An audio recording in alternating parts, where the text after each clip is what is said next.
राधे राधे।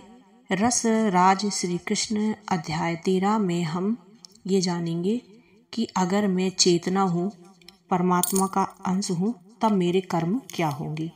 इसके उत्तर में हम यह जानेंगे कि श्री कृष्ण कहते हैं कि हमारे सभी कर्मों के मार्गदर्शक परमात्मा है। जैसे किसी कार्यालय में प्रबंध निर्देशक सर्वोच्च चेतना होता है, उदाहरण के लिए कार्यालय में हर कार्यकर्ता प्रबंधक के मार्गदर्शन में अपना काम करता है, इसलिए कार्यालय की जिम्मेदारियों से उसे कोई मतलब नहीं होता। उसे तो सिर्फ अपना निश्चित काम करना होता है, चाहे वह काम अच्छा हो या बुरा। सेना विभाग में भी सेनापति की आज्ञा सर्वोपरि होती है, सिपाही को तो उसकी आज्ञा का बस पालन करना होता है।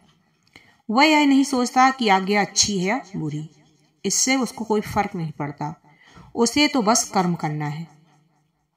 ऐसा करने पर वह एक सच्चा सिपाही माना जाएगा। यदि वह इस प्रकार कर्म करता है या काम करता है तो इसका पुरस्कार उसे मिलता है, उसे पद और सम्मान मिलता है, पर वह उसकी भी परवाह नहीं करता। सेनापति उससे कहता है, जाओ उस शत्रु को मार दो।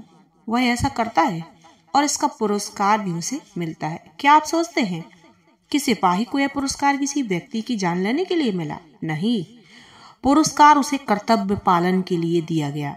ठीक उसी प्रकार भगवत गीता में भगवान श्री कृष्ण अर्जुन को निर्देश दे रहे हैं।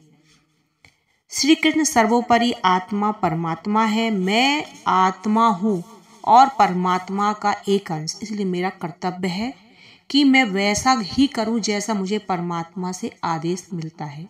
उदाहरण के लिए मैं यह सोचता हूँ कि मेरा हाथ मेरा शरीर का एक भाग है, यह अपने ढंग से कार्य कर रहा है।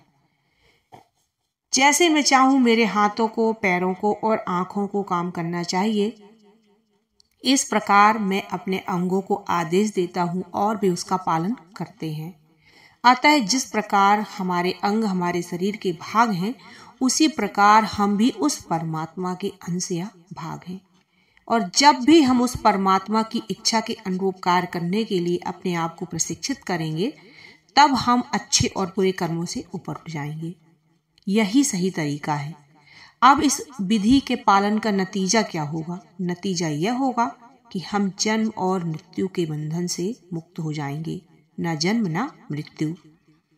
आधुनिक वैज्ञानिक दार्शनिक जन्म मृत्यु जरा व्याधि इन चीजों के बारे में कुछ नहीं सोचते। वे इनको अलग रख देते हैं। सोचते हैं हमें वर्तमान को भोगना चाहिए और आनंद उठाना चाहिए, राइट?